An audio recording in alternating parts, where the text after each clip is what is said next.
신앙 고백 우리 하겠습니다. 나는 전능하신 아버지 하나님 천지의 창조주를 믿습니다. 나는 그의 유일하신 아들 우리 주 예수 그리스도를 믿습니다. 그는 성령으로 잉태되어 동정녀 마리아에게서 나시고 본디오 빌라도에게 고난을 받아 십자가에 못 박혀 죽으시고 장사된 지 사흘 만에 죽은 자 가운데서 다시 살아나셨으며 하늘에 오르시어 전능하신 아버지 하나님 우편에 앉아 계시다가 거기로부터 살아있는 자와 죽은 자를 심판하러 오십니다. 나는 성령을 믿으며 거룩한 공교회와 성도의 교제와 죄를 용서받는 것과 몸의 부활과 영생을 믿습니다. 아멘. 찬송가 413장 우리 부르시죠.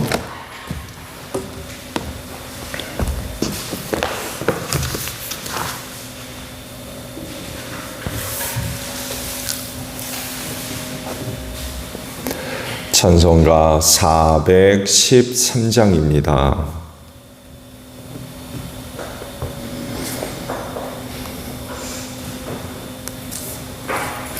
내 평생에 가는 길 순탄하여 늘 잔잔한 강 같든지 큰 풍파로 무섭고 어렵든지 나의 영혼은 늘 편하다. 내 영혼 평안해. 내 영혼 평안해. 저막 위는 의리를 삼키려고 입 벌리고 달려와도 주 예수는 의리의 대장되니 끝내 싸워서 이기리라. 내 영혼 평안해. 내 영혼 평안해. 내 지은 죄 주홍빛 같더라도 주 예수께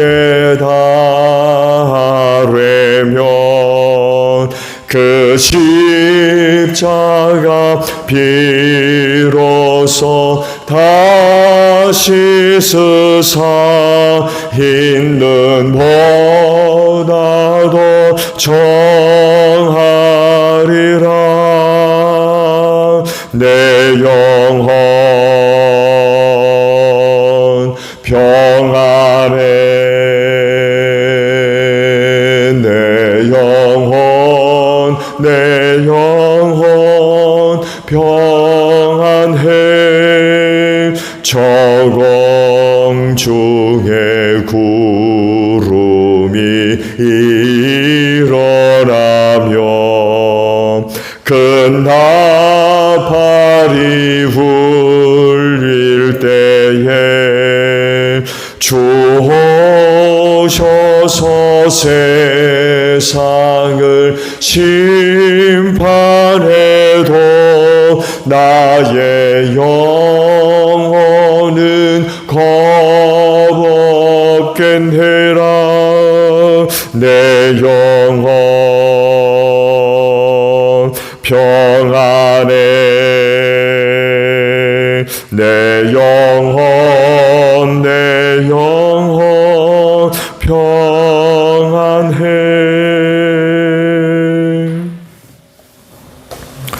말씀을 봅니다.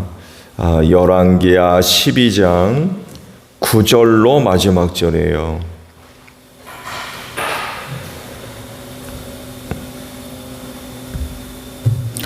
열왕기하 12장 9절에서 21절 마지막 절입니다.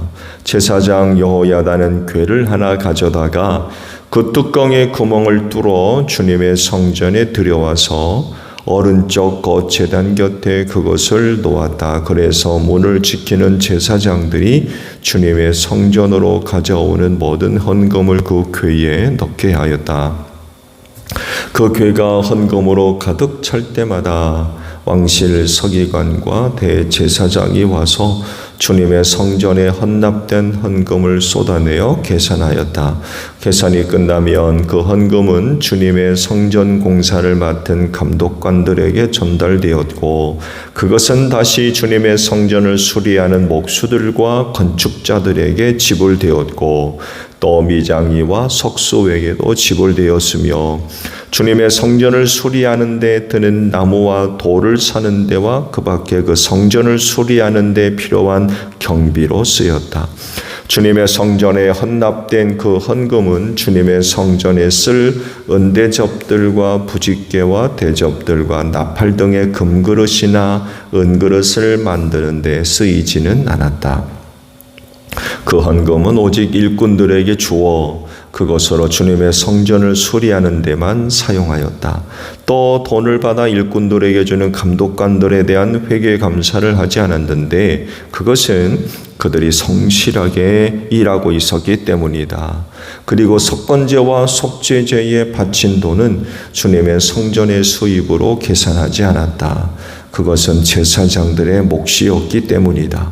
그 무렵에 시리아 왕 하사엘이 가드를 공격하여 함락시켰다. 그런 다음에 하사엘은 또 예루살렘도 치려고 하였기 때문에 유다 왕 요아스는 앞서 유다를 다스린 여호사밧과 여호람과 아하시야가 주님께 바친 모든 물건과 또 자신이 주님께 바친 것들을 비롯하여 주님의 성전과 왕실 창고에 있는 모든 금을 시리아 왕 하사엘에게 보냈다. 그러자 하사엘은 예루살렘을 치지 않고 물러갔다. 요아스의 나머지 행적과 그가 한 모든 일은 유다 왕 역대 지략에 기록되어 있다. 요아스의 신하들이 영모를 꾸며 실라로 내려가는 길에 있는 밀로의 궁에서 요아스를 살해하였다. 그를 살해한 신하는 시므앗의 아들 요사갈과 소멜의 아들 여호사밧이었다. 그가 죽으니 그의 조상들과 함께 다윗성에 장사하였다. 그의 아들 아마샤가 그의 뒤를 이어 왕이 되었다. 아멘. 오늘은요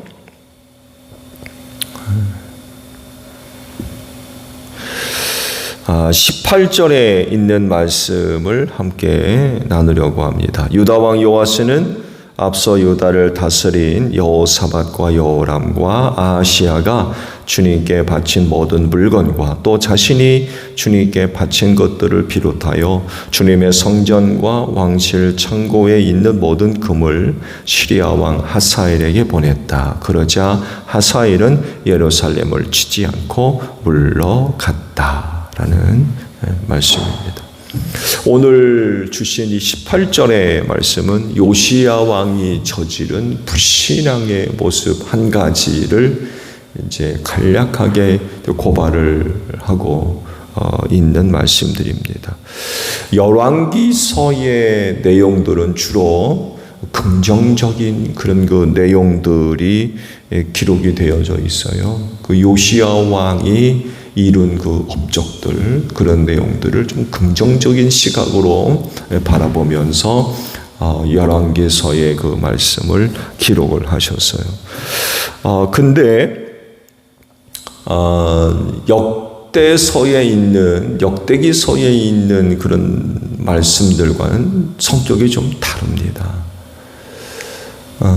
말씀드린 대로 열왕기서의 저자는 좀 긍정적인 그런 시각을 가지고 왕들을 평가를 기록을 했고, 역대서기에 있는 그 말씀들은 이와는 좀 달리 그들이 저지른 죄악의 내용들까지 고발하는 그런 그 상세한 내용들이 기록이 되어져 있습니다. 그러다 보니까 열왕기서에 기록되어 있는 내용과 역대기서에 기록되어 있는 내용들이 달라요. 똑같은 왕에 대한 기록들인데 그들이 행한 일들에 대한 기록의 내용이 다릅니다.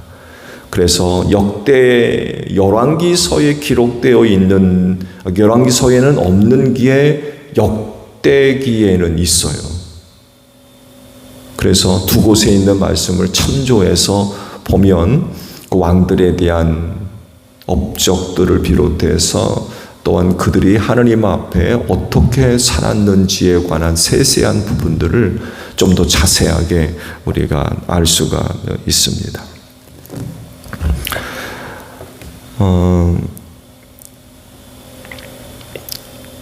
요시야 왕이 하나님을 잘 섬긴 사람이었다고 하면 오늘 주신 그 18절의 말씀과 같이 일처리를 했을까라는 물음을 해요. 시리아 왕 하사엘이 쳐들어오니까 성전과 왕실에 있는 금을 다 모아가지고 갖다 바쳤다고 그러죠.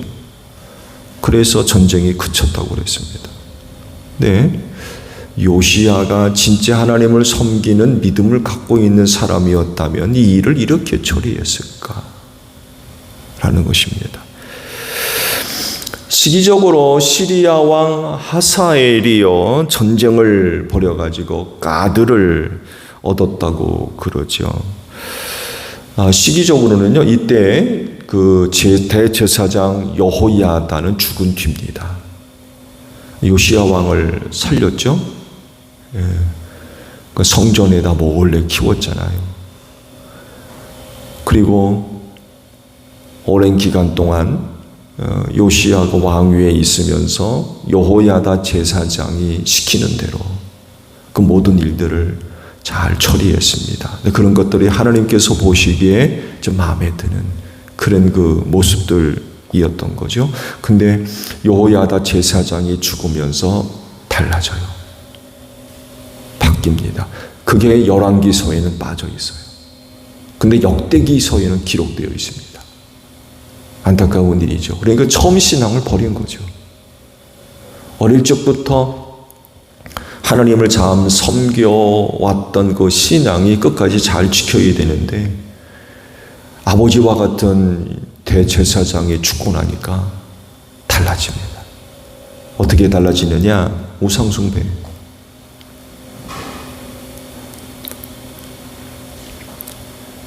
그리고 우상숭배하는 자기를 책망하는 대제사장의 아들을 돌로 쳐 죽입니다. 죄죠. 그런 짓을 저질러. 어떻게 보면은 생명의 은인이라고도 할 수 있잖아요. 그렇잖아요. 대제사장 여호야의 아들을 우상숭배한다고 책망을 하니까 돌로 쳐 죽였어요. 인간적으로도 그건 도리감이죠. 그렇잖아요. 자기를 그렇게 잘 돌봐주고 키워줬던 사람의 아들인데 그렇게까지 한다는 건 인간적으로도 이건 맞지가 않는 거죠. 하사엘이 전쟁을 벌여가지고 가드를 차지합니다. 근데 여기서 끝나지 않고 북이스라엘의 길르앗까지 쳐서 그 땅을 얻어요. 근데 거기서도 중단하지 않고 어디까지 내려오냐면 가드를 공격해서 얻고요. 또 여기서 중단하지 않고 어디까지 내려오냐면 예루살렘까지 내려옵니다. 계속해서 남진을 하면서 이스라엘 땅을 유린하는 그런 그 일들을 지금 벌이고 있었던 거죠. 그 역대기서에 있는 말씀을 보게 되면 왜 이런 그 어려운 일을 겪게 되느냐라고 할 때에 요아스 왕이 하나님을 저버리고 또 우상 숭배한 죄, 그리고 이것을 책망한 대제사장 여호야의 아들 스가랴를 돌로 쳐 죽인 죄, 그 결과라는 거. 그런 죄에 대한 하나님의 심판이 내려졌던 거죠. 오늘 주신 말씀, 요시야 왕의 불신앙적인 그런 모습을 살짝 드러냅니다. 말씀드린 대로 열왕기서를 기록한 저자의 목적이 다르기 때문에 그래요. 그러다 보니까 역대기에는 요시야 왕의 범죄한 사실이 상세하게 기록됐는데 열왕기서에는 빠져 있거든요.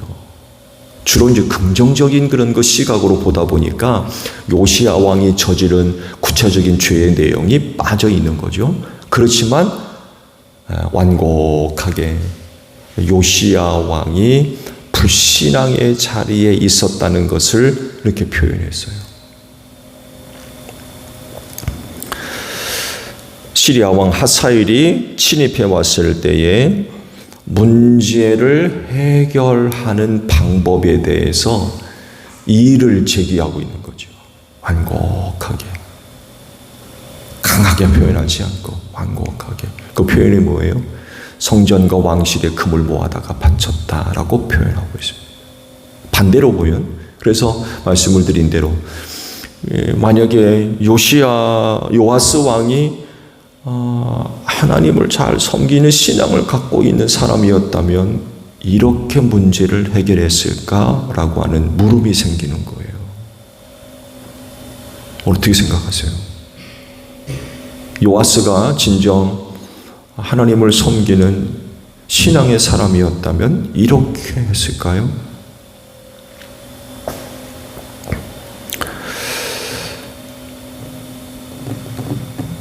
아닐 겁니다. 그렇게 할 수가 없어요. 왜냐하면 하나님께 바쳐진 성물을 유용한 일이 되기 때문에 그래요. 하나님께 바쳐진 성물은 어떻게 쓰여져야 됩니까? 하나님을 위해서만 쓰여져야 되거든요. 우리 앞서 말씀을 봤잖아요. 하나님께 바쳐진 헌금 가운데 성전 수리를 위해서 사용됐다고 그러잖아요. 또 속죄제물들은 제사장들 몫이라고 그러고 엄격하게 구분해서 쓰일 때 쓰였어요. 근데 나중에 말씀을 드린 대로 요아스가 변질돼 버렸어요. 하나님을 버리고 우상 숭배자가 돼 버린 거예요. 그러다 보니까 하나님 섬기는 게 당연히 소홀해질 수밖에 없고, 하나님께 바쳐진 예물들 뭐 신경 쓰겠습니까? 자기 멋대로 쓰는 거예요. 하나님을 위해 사용되어져야 할 성물을 자기 멋대로 가져다가 문제를 해결하는데, 쓰여지는데 누구한테 줘요? 하사엘한테 갖다 바치는 거예요. 하나님께 바쳐진 거를 그렇게 쓰이는 거 유용이죠. 그렇게 사용되면 안 되는데. 그러면 어떻게 해야 됐나요? 당연하죠. 왕으로서 하나님 앞에 나가야 됩니다. 하나님께 바쳐진 금 빼돌려가지고 하사엘한테 갈 게 아니라, 그런데 손을 댈 게 아니라 왕으로서 그 문제를 가지고 하나님 앞에 나가야 되는 거죠. 왜? 문제 해결이 어디에 있기 때문에? 하나님께 있기 때문에. 아마 그랬다고 하면 문제 해결의 방법을 요아스가 얻었을 겁니다. 하나님의 도움을 얻는 거죠.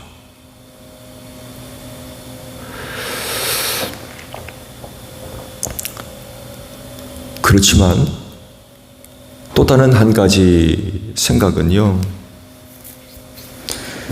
요아스 자신을 생각해 볼 때에 하나님께로 나아가는 게 의미가 없다고 생각했던 것 같아요.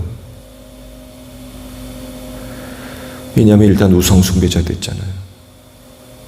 하나님께 나아가고 싶은 마음이 있어도 못 나가는 거죠. 왜? 자기 처지를 아니까. 하나님 버리고 우상숭배에 빠진 사람, 대제사장의 아들까지 돌로 쳐 죽인 그런 사람이 전쟁 벌어지니까 하나님 찾겠다고 성전에 올라간다? 자존심에 관한 걸까요? 아니면 자기의 처지에 관한 부정적인 그런 그 마음과 생각 때문이었을까요? 내가 이래가지고 무슨 하나님께로 나아갈 수 있느냐는 거죠. 그러나 그럼에도 불구하고 그는 하나님께로 나아갔어야 되는 거죠. 자기가 지은 죄에 대한 책임을 하나님께서 물으실지 몰라요. 내가 우상숭배를 하고 대제사장 여호야의 아들 스가랴를 내가 돌로 쳐 죽였느냐 하면서 죄에 대한 책임을 물으실지 몰라요. 그렇지만 그가 그렇게 하나님께로 나온 모습을 하나님께서 어여삐 보실 수 있어요.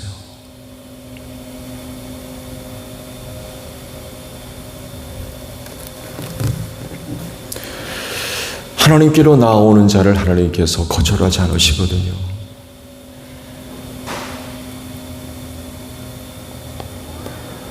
지은 죄가 있어도 하나님의 은혜를 구하고자 나오면 하나님이 맞아주시는 거죠. 그런 분이 바로 하나님이시라는 거예요. 자기가 그런 죄를 지었다 할지라도 정말 나라가 국원의 바람 앞에 등불처럼 큰 위기 가운데 있을 때 이 문제의 해답은 하나님께로 있구나라는 것을 믿고 은혜를 구하려고 나갔다면 하나님이 왜 왔느냐고 나가라고 그러시겠어요? 그런 분이 아니라는 거예요. 그렇게 찾아오면 하나님이 맞아주시는 거죠. 하나님이 그런 분이세요. 말씀을 드린 대로 죄에 대한 책임을 물으실진 모르지만 그렇게 왔다고 하면 맞아주실 수 있는 분이라는 거죠. 무슨 얘기입니까? 해답을 얻을 수 있다는 거예요. 근데 그는 그런 방법을 취하지 않습니다. 성전에 모아둔 금 다 쓸어다가 하살에다 바쳐버리는 그런 어처구니 없는 짓을 한 거죠. 불신앙이 때문에 그래요. 불신앙 때문에. 하나님을 믿지 않는. 그러니까 그런 것들을 그렇게 손을 대죠. 그렇게 해서는 안 되는 것들인데.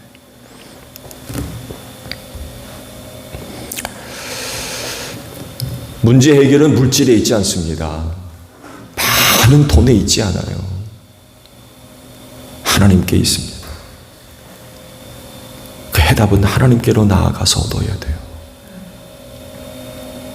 사람들이 그래요. 돈만 있으면 된다고. 그런가요? 돈만 있으면 됩니까? 근데 오히려 그것 때문에 일어나는 새로운 문제들이 또 얼마나 많이 있습니까? 또 다른 많은 문제들과 또 다른 많은 죄를 지을 수밖에 없어요. 그건 문제 해결이 아니라 문제를 만드는 것이 될 수밖에 없죠. 하나님 앞에서 돈을 의지한다는 건 결국 또 다른 많은 죄를 지을 수밖에 없다는 얘기예요. 또 다른 유혹을 만들고 또 다른 죄를 만들 수밖에 없는 거죠. 그렇기 때문에 그리스도인은 하나님께로부터 해결을 얻어야 돼요. 하나님으로부터 도움을 얻어야 되고, 그러려면 어떻게 되겠습니까? 요아스와 같이 황금의 돈을 손을 댈 것이 아니라 하나님 앞에 나아가서 무릎을 꿇어야 된다는 거죠. 하나님 도와주십시오. 이런 문제가 있는데 어떻게 했으면 좋겠습니까? 문제 해답은 하나님께 있습니다. 나는 돈에 있는 게 아닙니다. 그렇지인데 항상 하나님을 바라보고 의지하는 여러분들이 되시기를 바랍니다. 그럴 때 분명하고 틀림없이 가장 좋은 방법으로 하나님께서 문제들을 해결해 주실 줄로 믿습니다. 오늘도 오늘 이른 아침에 그런 그 귀한 은혜를 얻는 여러분들이 되시기를 바랍니다. 주기도문 합니다. 하늘에 계신 우리 아버지, 아버지의 이름을 거룩하게 하시며 아버지의 나라가 오게 하시며 아버지의 뜻이 하늘에서와 같이 땅에서도 이루어지게 하소서. 오늘 우리에게 일용할 양식을 주시고 우리가 우리에게 잘못한 사람을 용서하여 준 것 같이 우리 죄를 용서하여 주시고 우리를 시험에 빠지지 않게 하시고 악에서 구하소서. 나라와 권능과 영광이 영원히 아버지의 것입니다. 아멘. 기도하겠습니다.